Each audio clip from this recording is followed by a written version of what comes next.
Welcome back. This is my day 39 doing the Camino on a treadmill from my house in Galway, Ireland. Retracing my Camino steps and following BK Lee from Korea, who has left Nájera, is on his way to Azofra. This is my phone here. And I remember doing this bit. I had actually started at something ridiculous like 4:30 a.m. What was I thinking? And you wouldn't believe me if I told you how many kilometers I walked on this day. Well, maybe you would. I don't know. I don't really care. Either way, what you believe. Anyway. I am still trying to catch up with Julia from Roma, whom I met between just outside Los Arcas en route to Logroño. Quick recap: we bonded over a cute kitten. Then I walked with her and her friend, and then I stopped off and said, "Hey, hopefully see you in." I stopped off early for a cafe con leche. They had a friend with them who was rushing through the whole thing. They had some ridiculous deadline to do the whole Camino. I hope it worked out for them. And just when we were parting ways, it seemed like she actually wanted to stay and have a coffee. This would make a great script for Hollywood, if anyone's listening.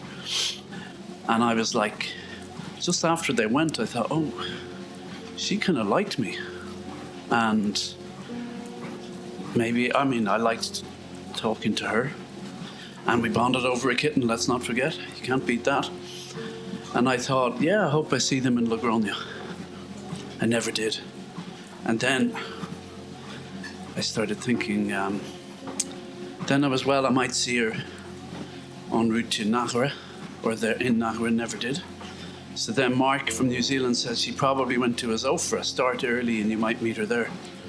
So, oh my God, BK, he's burping. That orange soda is working wonders on his digestive system. So anyway, here I am. When I was doing this, it was pitch black. I had one of those lights on my head. I seem to remember going through a forest, really narrow, dark forest. Imagine that, like at that early in the morning. That's spooky. But maybe he skipped that. Maybe the camera wasn't on for that bit. Anyway, we'll find out. Let's get the speed up here. 4.6, yeah, bring it on. So I did one late last night. I did a Camino session, and this is the morning before work, 7:30 a.m. So,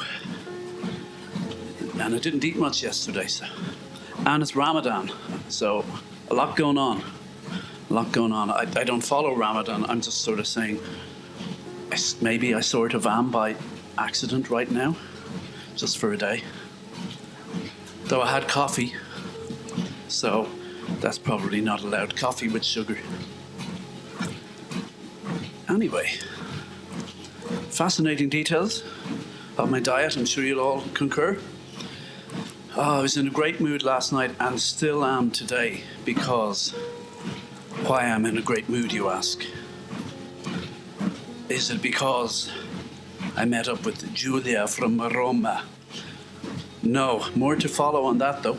But no, I got my submission in to my editor for my book, and I'm happy with it. It's like, got in 5,000 words, which is the maximum, but I also wrote 6,500 and cut it back. Just when that happens, that means there's been a little bit more of a flow than usual. I'm not writing fast by a lot of people's definition, but everyone has their own speed. But like the last time it was coming to a standstill, I submitted just over 3,000 unedited words. And I was like, I know if I didn't have an editor, I would have quit by then. So that's this whole process of hiring an editor. I don't have a publisher, but I'm hiring an editor, is paying off.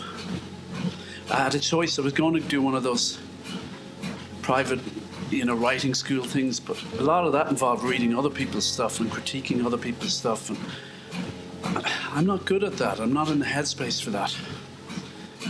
Like, I did, my sister wrote a short story recently that I looked at that was very good, and I gave her some advice. I say advice, sorry.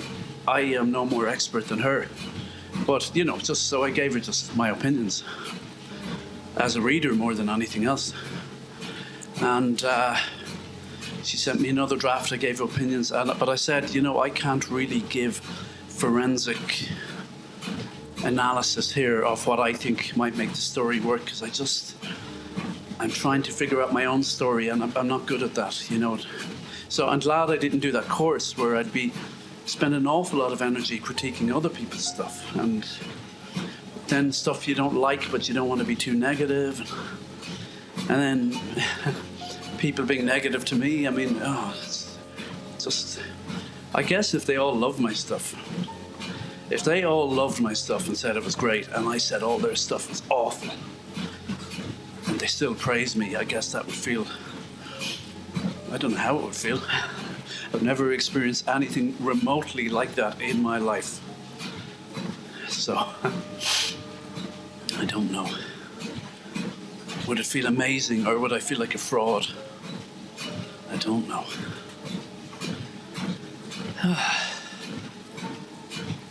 Would I feel like Macbeth? I don't know, that popped into my head there, with the voice saying, "I will be king," or something. I haven't... Macbeth is, I think it's kind of hailed as the great Shakespeare work, am I right? It seems to get talked about more than, or is it Hamlet I'm thinking of? No, it's Macbeth, isn't it? The Scottish play. The Scottish play. I saw a production of it by the National Theatre from London, but they came to Dublin with it, Bord Gáis Energy Theatre. God, I hate that all these theatres are named after brands. But that's the world we live in. If we had a communist party, it would probably be called, the Vladimir Ilyich Lenin Theatre. Would that be any better? I dare say it wouldn't. Not for me, anyway. I ain't no goddamn commie.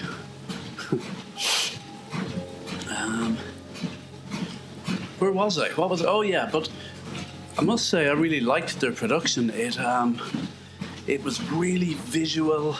Oh, and it had a whole post-apocalyptic vibe, and I loved it. Now, I read a review. I'm sure when I saw it, it didn't have all the main cast. I think, the original, some of the original cast had changed. But the Telegraph review was quite critical of it. But, that was written by a person who's kind of well-versed in Shakespeare, which I'm not.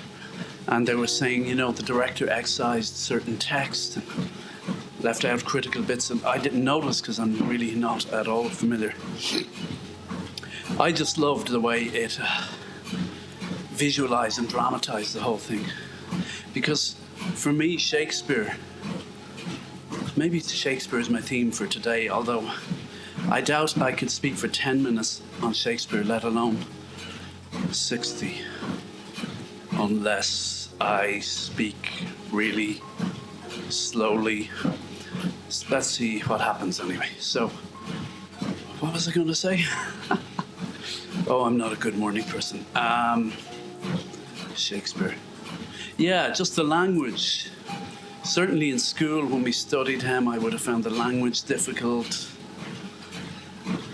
I guess I'm a bit lazy like that, but like say then I would have read, I remember as a kid I read Greyfriars Bobby, written in vernacular Glasgow dialect, which I found quite difficult, and it had lots of footnotes underneath. I'd probably get more out of it now. I found it challenging. I was quite young. But say then as an adult, as a young adult, not that long ago, sorry, I nearly said many moons ago. I'm still a young at heart adult, for what it's worth. Got good genes as well. No, not my Levi's. Good genetic, good DNA going on there, my friend. I live forever. But my point is, if you bear with me, BK is stopping at a truck. He's putting his sticks on top of the loader at the back of the truck. It's an old, I think it's, sorry, I wasn't concentrating. It's rusty. It might be sort of not running anymore. What's the word I'm looking for? Oh, and he's drinking water or something. Shakespeare was. So the language was difficult. Oh yeah, as an adult, young adult, I read Trainspotting by Irvine Welsh. Oh, this is a tractor with the loader in the back of it. Okay. Glad we cleared that up. And big fan of tractors here, as you know. I think if I had loads of money, would I get a tractor to go into town on? I'd kind of dig that, but I probably wouldn't have the balls to do it, you know? Just to say, yeah, I'm the dude with the tractor who drives into town. I know I'm not a farmer. I just do it for the cheap diesel and because I think it's cool. Where was I? Tractors. A tractor, I would also like a DeLorean. Would I have the balls for that? I don't think so. Like, okay, I'm working from home now, but if I was working in Spittle, in the office, would I really drive in there in a DeLorean? Could I pull that off? See, in Ireland, you just get sneered at for that because we don't like any kind of, you know, ostentatious displays of wealth or success. Unless maybe if you're in a certain world already, that's okay. I don't know. Because they've made these, like, there's a guy who's re-kitted out DeLoreans. I think he bought the license. He's re-kitting them as fully electric cars, which probably would be better than the original, which was apparently an average enough 3-speed automatic. Nothing that fancy. But they look so cool. I guess if, like me, you grew up in the era of Back to the Future, that's just impressed on my brain how cool that car is. So I suppose in an ideal world, I would have a tractor and a DeLorean outside my house. That would be an interesting look. You're just asking for trouble, though. I live like in a little terrace townhouse just off the street, so I'm pretty sure my DeLorean would get keyed. They wouldn't key the tractor. They might damage it, though, in some way. I'd kind of like an old school tractor, ideally with no cab, but legally you have to have the cab. It's political correctness gone mad, if you ask me. It's just virtue signaling. Look at me with my cab on my tractor. Anyway. Just caught a glimpse of myself, turned to the right, reflection in the glass of the painting beside me. I still I've had a beard now for, I guess, not quite a year. I guess I started growing one. Let me think, yeah, about a year. This time last year, it took me I never grew a beard before lockdown because anytime I tried for a few days or a week, just looked awful. You know, some guys look good with stubble. I didn't rock the stubble look at all, in my opinion anyway. And then when lockdown came, I was like, oh damn it, the first lockdown ever, which was kind of exciting for a lot of people. traffic stopped and you could hear all the bird song, and I was just let my beard grow. Let's finally see where this leads to at the other end.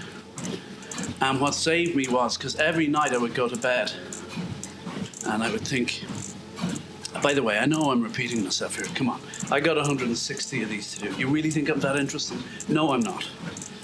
It's all repeats from here on in. It's like, hey, people watch repeats of Seinfeld, so come on. They're still showing them years later. Anyway,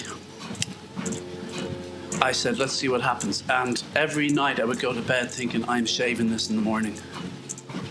I saw a picture there, on my phone, Google Photos was saying a year ago, this time a year ago.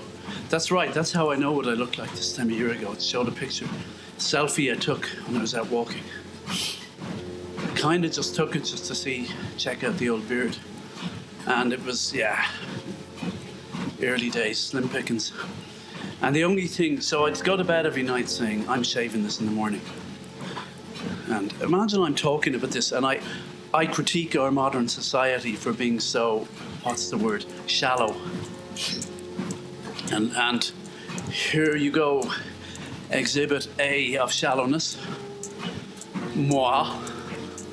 Anyway, I admit, I'm shallow and I'm a hypocrite. Deal with it. So, where were we? Actually, no, I can be deep. I'm trying to cover the whole gamut from shallow to deep. That's what's going on there, okay? How dare you question me? So, every night I go to bed saying, I gotta shave this mother in the morning. Gotta shave this beard. Then, every morning I go, okay, one more day. And then when I was going to the shops, you see, because I was wearing a face mask, that's how I got through that. Before I'd be like, I can't go out looking like this. So I'd say after a month I thought, oh yeah, there's something there. I mean, I was disappointed how slow it took, but it was like, yeah, this is worth sticking with. I honestly think it took 2 months before I was like, yeah, I like this. Imagine that, this is fascinating, right? So, what else have I to say on that? Nothing. I've had a beard ever since. There's times it looked a bit like rocking the Unabomber look. Then I got a fancy kind of trim by this guy in town, Notorious Barbers. Young guy runs it. Kind of gave me a bit of an MMA fighter look. I mean, just the beard, not the rest of me.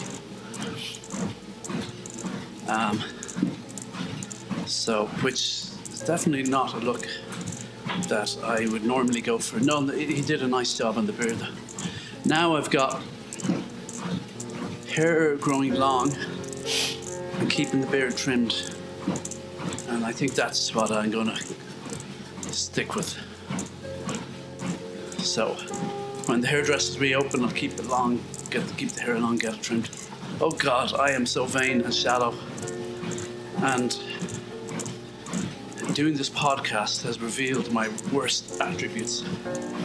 You can see me as I really am. I am the most shallow person in the whole of Ireland.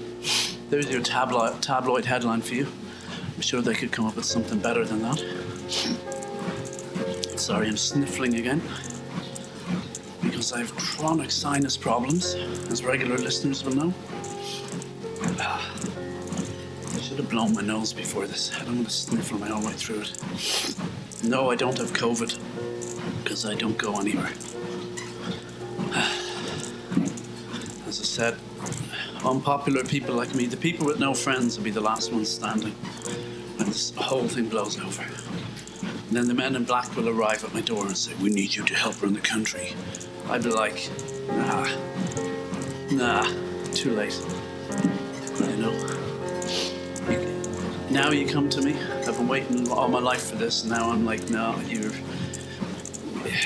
only coming to me because everyone else is dead. I had a dream last night that I was on some course, like one of these courses I did in England before. So I did this Hoffman process thing, all about family stuff. I did a couple of Tantra courses, which I would say people think of Tantra and sex. That's part of it, but I'd say primarily about intimacy in all its forms. I was on something like that.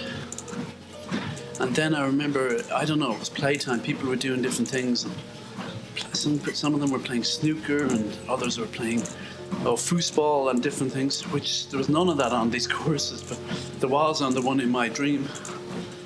And I was just excluded from all the groups, and I was trying to get in on one of the groups. And then all the people who were playing snooker, they all suddenly had these suits. And they weren't like the kind of nice suits that snooker players wear. They were wearing long tails, coats like the kind of ones you wear at a wedding, like that the groom would wear. But they were all white suits with long tails. It was bizarre looking. And anyway, the point is, nobody wanted me. I don't care. I'm tough. I'm a writer. I'm a loner. Yeah. I don't need all those people in their white suits. White suits on white people, on the whole, doesn't work. I know what you're thinking. You're thinking Johnny Logan, right, my Irish listeners?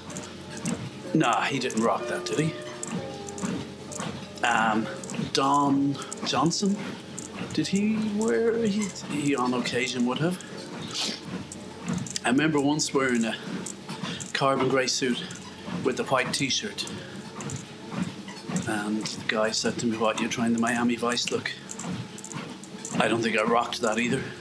Showed up at Lily's Bordello that night in Dublin because I was working with a certain, I guess celebrity is the word they use, famous person. My name was on the door, along with the cameraman I was with. So, Lily's Bordello was, at the time, the place to be in Dublin. There was Lily's and Reynard's. They were the places, and if you were kind of well connected, you'd have a golden key or something. Of course, I didn't have any of that. Sure, I'm just the Galway lad. Why would I have a golden key? I'm just a mucker from Galway. That's what they call us in Dublin, the muckers. I was just a peasant boy, simple peasant boy. So, but on this occasion, I had, but like everything in this country, not like everything, but it's a pretty common occurrence for me. When someone says your name is on the door, in my experience, in Ireland at least, there's, I think, possibly less than 50% chance that your name is actually on the door. It's not that the person who told you, it's not that they didn't say, "Hey, put his name on the door." It's just, no, people don't take responsibility. It seems to me, from my observations in this country, often people just sort of, I don't know, it's not clear who's responsible for what, so then it doesn't get done. But then no one gets blamed because no one took responsibility in the first place. Fintan O'Toole wrote about it. He said, you can have a cock-up or a conspiracy, but he said what we have in Ireland is a cockspiracy. I'd like to think he was talking about the incident with my name not being on the door in Lily's Bordello, but no, he was talking about slightly more important matters to do with, the issues of the state and what not. I like that word, what and what not. And so cockspiracy means we conspire to cock up. In other words, we deliberately don't attribute responsibility to anyone, so that when there's a cock up, we go, well, no heads roll because nobody had taken responsibility. I actually, in my professional life, from a young age, have been happy to take responsibility. Oh, look at me boasting. Yeah, why not? No one's listening anyway. So that's the greatest sin of all in Ireland, boasting. And here I am doing it. And yet here I am doing it. Sad, really. No, I remember my early days as an assistant editor signing a release form to a negative cutter in England. By negative cutter, I don't mean he was an editor who was really negative. the old days, things were shot on film. Well, in the old days, shot on film, a work print is made of the negative, you cut that, and then it's reconformed back to negative. Then, when I was doing it, it was edited on the computer, and then the negative was, we'd make a list and they cut that. Oh, there goes a car. Or a van. And, but I remember there was a cheaper way of doing it, which was all about that, with that Roger Corman's company, legendary B-movie producer. So I said, well, do it this way. The neg cutter said I'd need something in writing to say, I can do that. And I put my name in writing and signed it, and everything was fine. Well, I knew it would be fine. He boasted. He said boastfully, nah, too many adverbs aren't good in writing. He said boastfully. It would be much better not to do that, he said, whilst thumping his chest in, I don't know. I never said I was a good writer, okay, right? However, if you want some more writing tips, subscribe to my paid podcast on writing. I've one on writing, one on investment, one on finding love, and lots more. I've lost track. And you can get a kind of bundle of all of them for a fabulous price if you subscribe right now for the James Finlan podcast on a treadmill, hot tips for life sort of bundle. They're all done from a treadmill, by the way. I'm so super fit at this stage. I'm on the treadmill all day. For the price of, what's the price again? I'm just checking with my producer. If you subscribe right now, you can get all this for $100 a year. Okay? But wait, there's more. I know. Just hold on. Don't click that button just yet, because if you subscribe now within the next hour, you will get a free double bundle that you can share with your loved ones. Okay? Yeah. And wait, there's more. I'm throwing in something else. I can't remember what it is. All I'm saying is just subscribe right now. You'd be crazy not to. And if you don't subscribe within the next hour, you are screwed. If you don't subscribe in the next hour, your whole life will fall apart. Okay? All your dreams and aspirations will come to nothing. I will put a pox on you and all of yours. I'll put a curse on all of you who didn't subscribe. Yeah, maybe I should try that approach. They're always trying the positive approach. I'd kind of try the voodoo approach. I'd say, I'm going to do voodoo on you if you don't subscribe. You know? Hey, I'm getting a bit dark here. Relax, I'm only joking. Just hit the subscribe button, relax. Your life, I'm not saying your life won't fall apart if you don't, but I'm not saying it won't not fall apart. Is that what I'm trying to say? I'm not saying, I don't know. There's an ad like that on CNN for one of those pre-packaged meals things. Hola. It's like, we're not saying this won't make your life better, but we're not saying that. So that's where I'm at. Legally, I'm covered, okay? Legally, I'm totally covered. Got some of the best lawyers in town. Got some Giuliani chap. Apparently, he's out of work at the moment. He's very good, apparently. So where are we?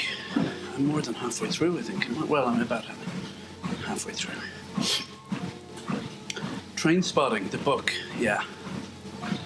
Amazing. Why was I talking about that? Anyone? Yes, dialect. So that has this Edinburgh dialect, it has no footnotes. But you see, Greyfriars Bobby was considerably older, so it was archaic language, so it was tougher. So I don't think they had footnotes in Train Spotting, did they?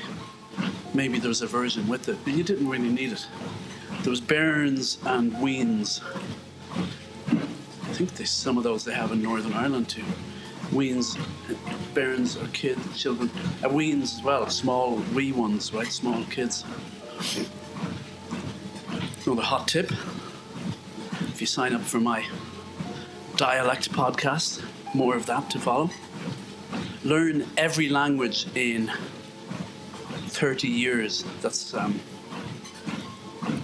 learn every language you'll ever need in just 30 years. Bit slow on the subscriptions there, but it's part of the bundle. I thought that would be popular. Seems it's not. Not sure where the mistake is. Might have to look into the marketing on that one. Yeah. Oh yeah, I feel good now. I only had a few hours sleep last night, but I feel so good because I got my writing submission in. Kind of ahead on work things, but yeah, we'll have stuff to do today. I'm just glad I got up, and I'm going to finish BK's day 8 this morning. That's nice. Hell, I might even do another one tonight. I gotta stop skipping days on the Camino. Simple as that.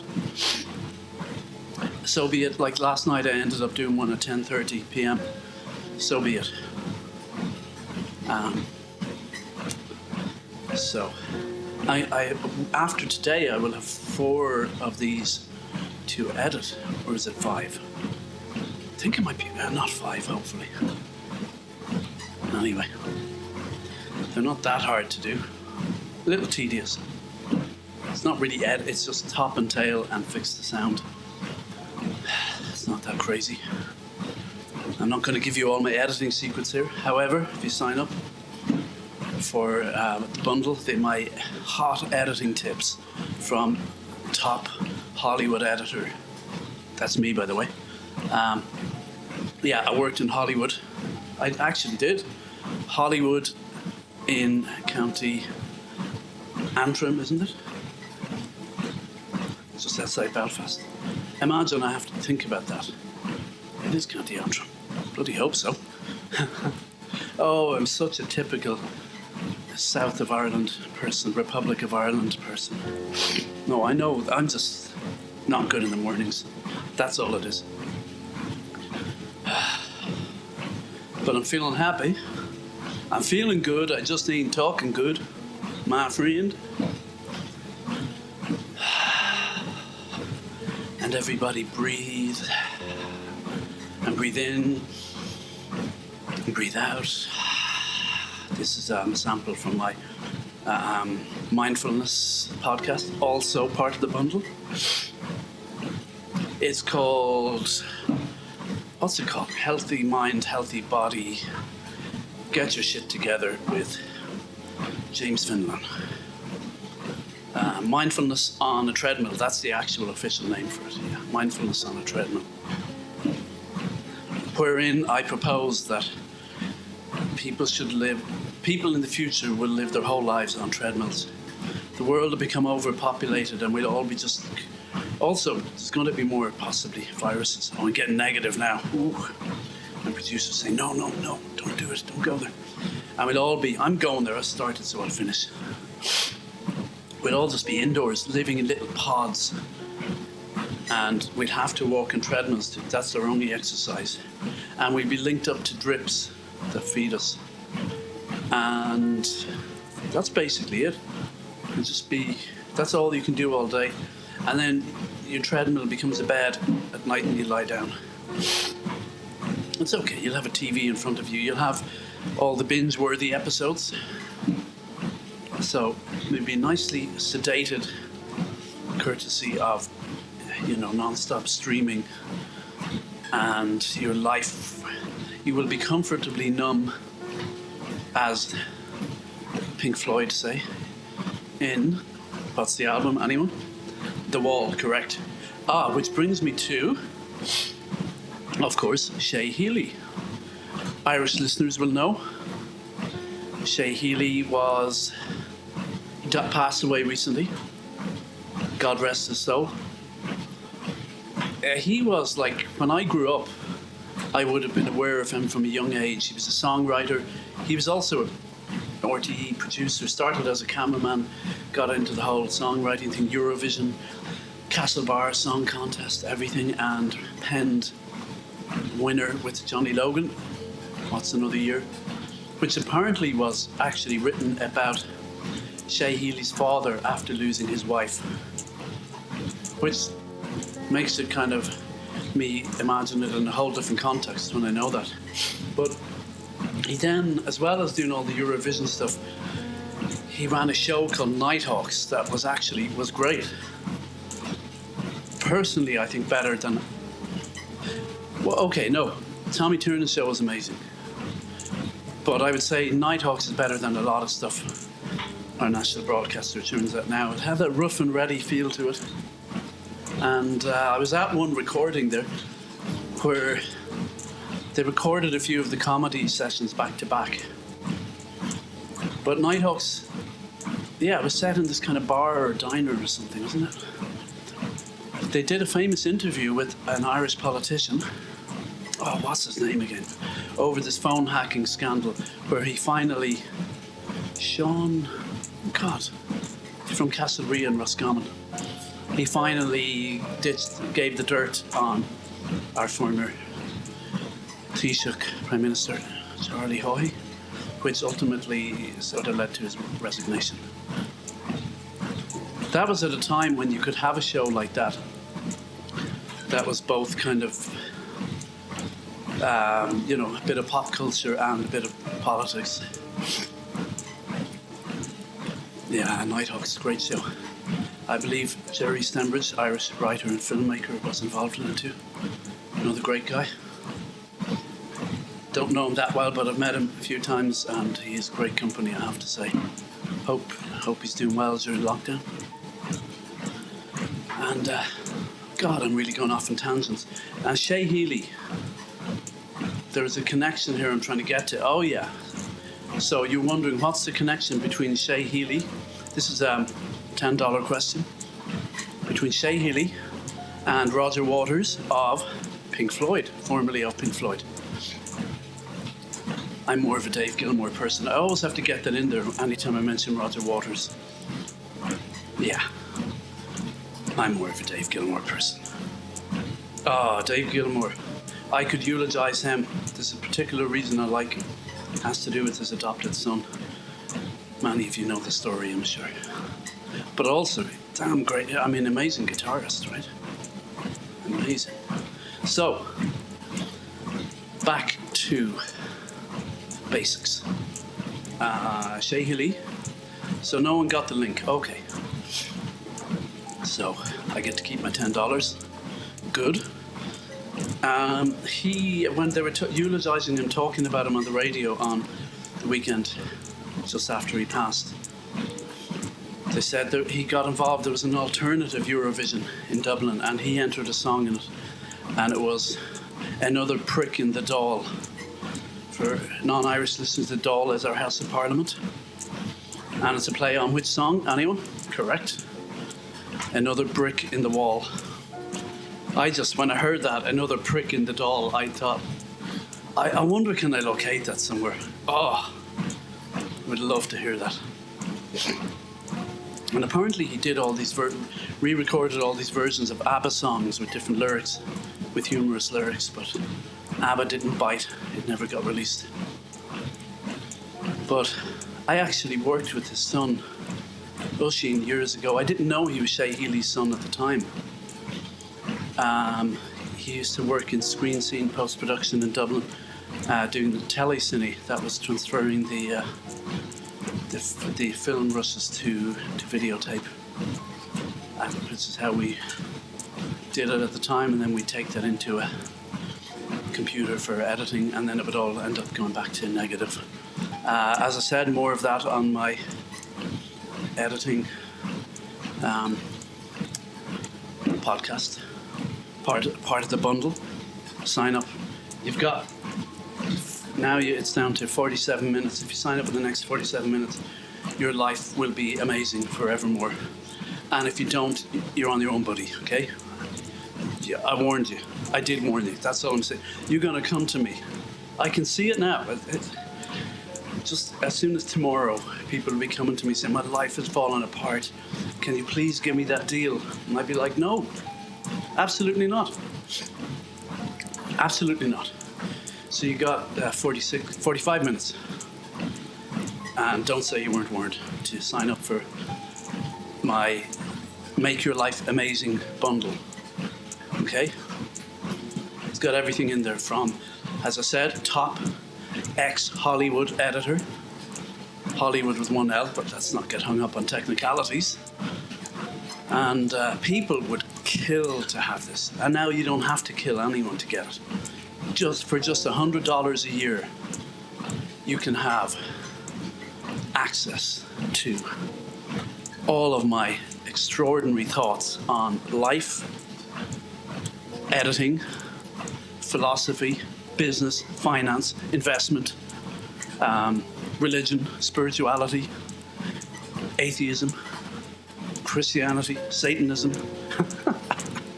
It's all in there.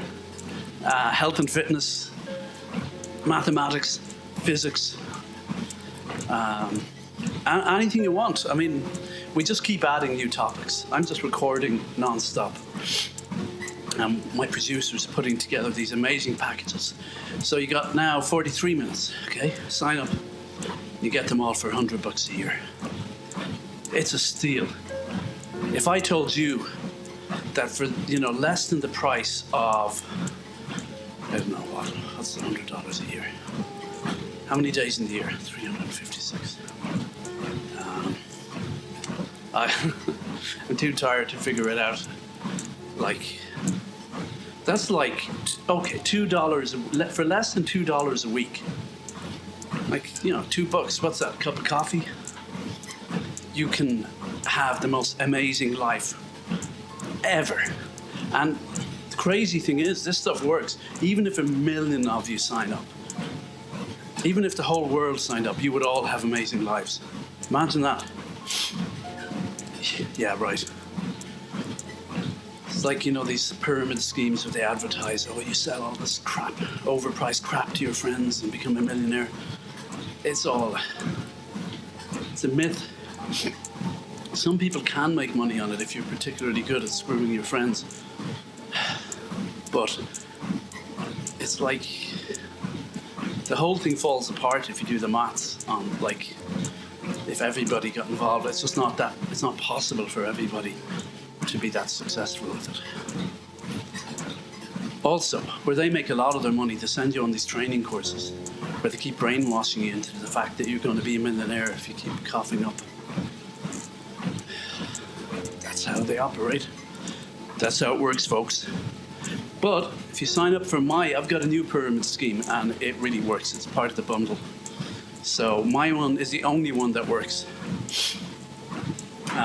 Guaranteed you become a millionaire with a few caveats. There's a little bit of small print there. I wouldn't get too worked up over that. But yeah, absolutely guaranteed with a few caveats. 100% guaranteed, 1,000% guaranteed with a few caveats. Okay? So sign up right now. 39 minutes. Do it. You owe it to yourself. Well, you owe it to me, and you owe it to yourself. Mainly to me, though. Look, I'm giving you all this Camino stuff for free. I mean, even this stuff is going to make your life 10% better. But if you sign up for the package, it'll make it 100,000% better. So you do the math, right? 10% or 100,000%, it's up to you. Okay? Anyway, where were we?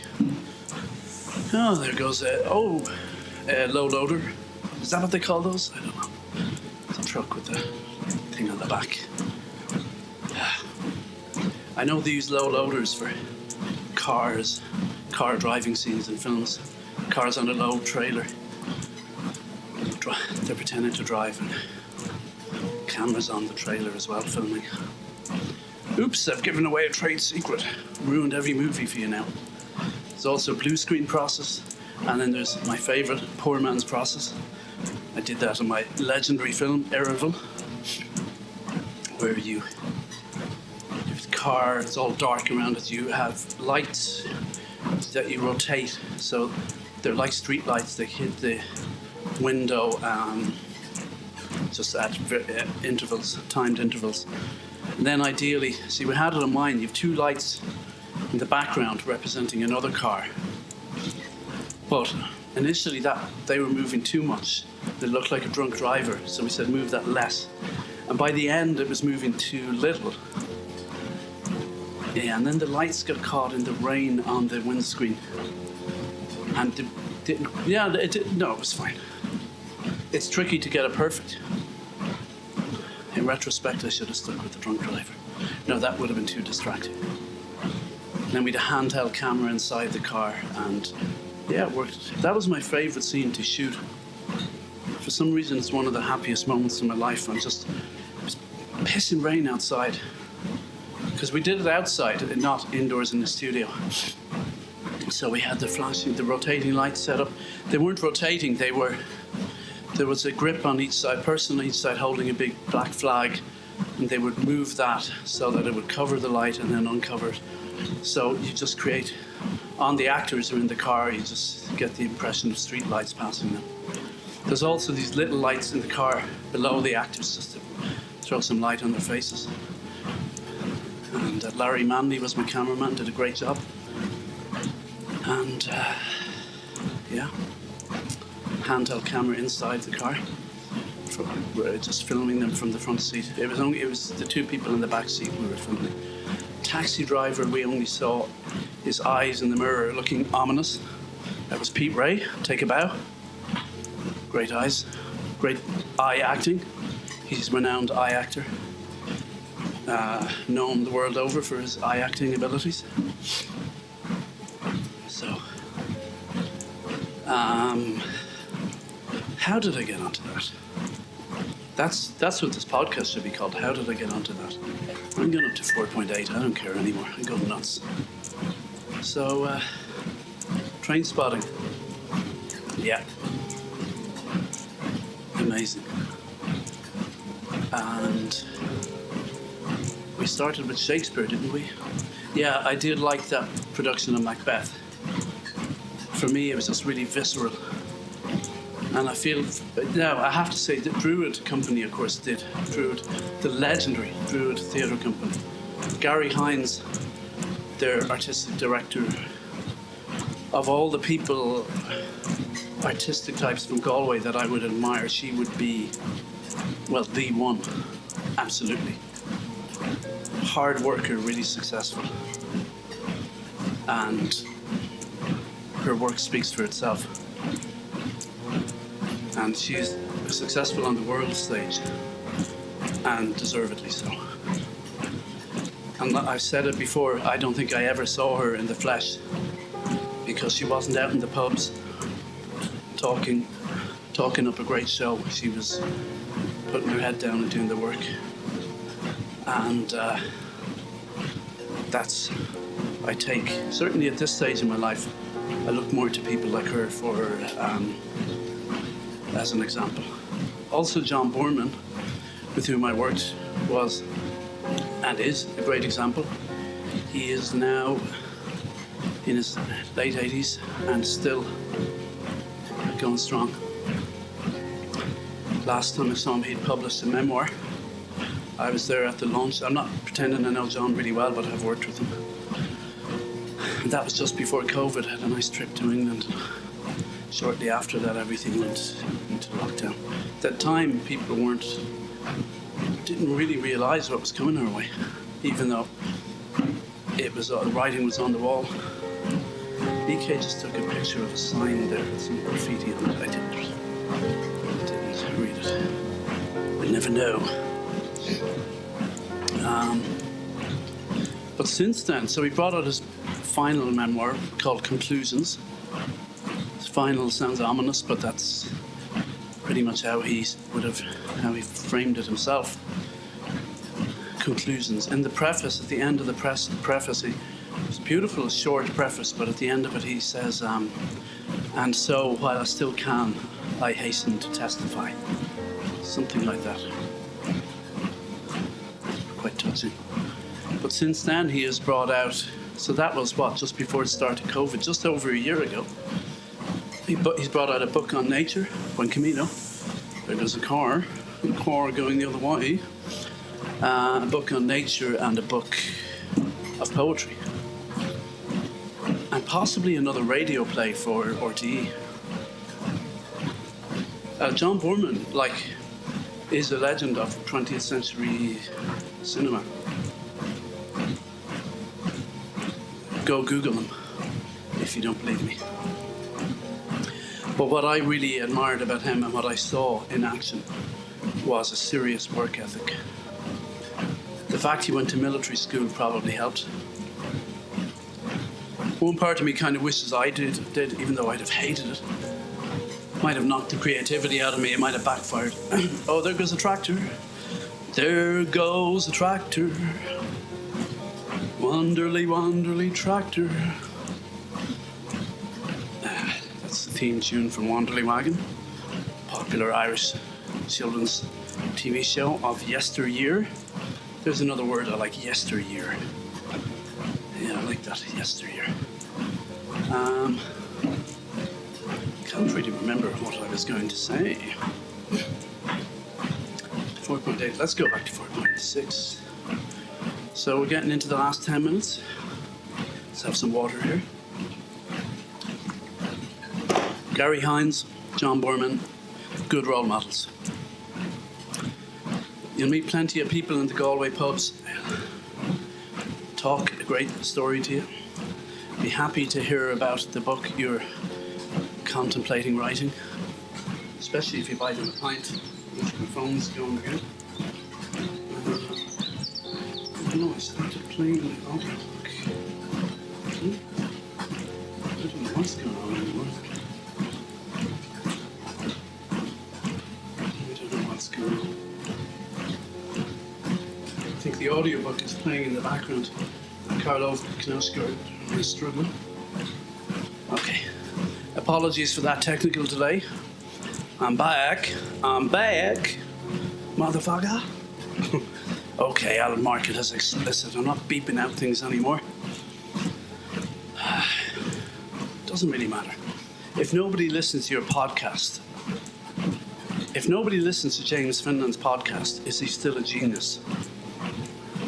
I know the answer to that, but I'm keeping it to myself. Modesty prevents me from answering that honestly. I think deep down in our hearts we all know the answer, don't we? I see you nodding enthusiastically, yes? Okay.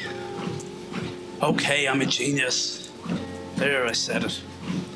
But, I don't like to boast about it. It's rude to boast about your prodigious talents, I think, your amazing talents. I think just let them speak for themselves. I think the fact that I'm walking the Camino on my treadmill alone in my house with my 2 cats tells you everything you need to know about me. So this town is really sleepy as well. Is this a sofa? By Jove, I think it is. Of course it is, because we're getting to the end. Will I meet Julia from Roma? So at this stage, I'm arriving here, and it's like the sun is barely coming up. I remember there was a bakery just opening up to my left, and I got a pastry and coffee. That was my breakfast. It was so nice. Sweet, sugary, was it a cafe con leche? Probably. That's seemed to be what I had over there. I'm more of an Americano man normally. Yes. But the old bit of milk gave you a bit of protein. Nothing wrong with that. So here we are in the Zofra. Nice green door to our right. And long shadows. So BK is arriving. He must have walked, I'm thinking, because I think he must have walked over 30 kilometres today. We'll see it when the map comes up now, presently. In less than 5 minutes. And can I keep talking for that long? I dare say I can. Will it make any sense? Perhaps. So, gotta hop in the shower after this and then straight to work. Hi-ho, hi-ho. I'm wondering if my audiobook was playing in the background, did that come out? Because I've got noise-cancelling headphones on. No, because my phone's on silent. Oh, life is so complicated.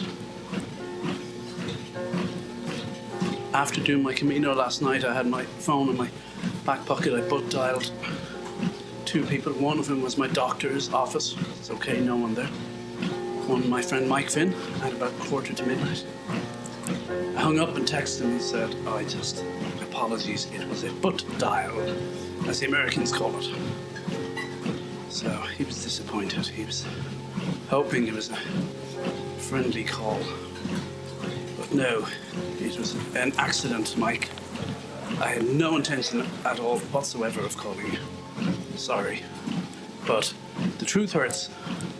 Oh, did we overtake someone there? Truth hurts, but you're better to know it. This town is so sleepy. Can it still be siesta time? I don't know. There definitely were a lot of ghost towns along the way. I don't think this is one of them, though, is it? A lot of sleepy towns.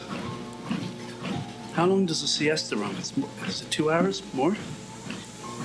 There goes a car. Anyway, getting near the end. Didn't have the fan on at all. Imagine that. Imagine that. Bar Sevilla on the right. Bar Sevilla. I think that's what it said. Well done, BK. Buen Camino. So I can hear the wind blowing in his microphone as we round a corner here. And we are nearly there. Within the next, any minute now, any second even, the maps will come up. And we're done for the day. So, it's just so sleepy here, it's unreal. There's nobody around. It's like a ghost town. I'm not going to sing it. This town, I don't even know how it goes. It's gonna be a ghost town. I don't think it goes anything like that. Oh well. So I'm just, at this stage, running on fumes. I'm like, bring up the map, please. I'm out of words of wisdom. You're gonna have to pay for any more. You've hit the paywall, my friend. You've hit the paywall, and you have now 37 minutes to subscribe to my Change Your Life Forever podcast bundle, or regret it for the rest of your life. It's really up to you. No pressure. $100 a year, and there we go. We're on the maps. So he's showing his steps now from Logroño to Azofra. Quite a bit of an incline in the middle. And yeah, it goes up, and then down, down, down, down. He's showing pictures of the route along the way.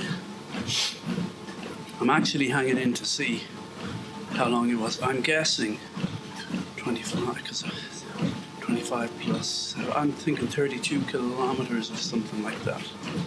33, let's say, no, 32 I'm sticking with. So let's see how close I am. More pictures. And, 30.9 kilometers. So 31, I was close enough. Okay, that's it. Buen Camino, over and out. And God bless. See you soon.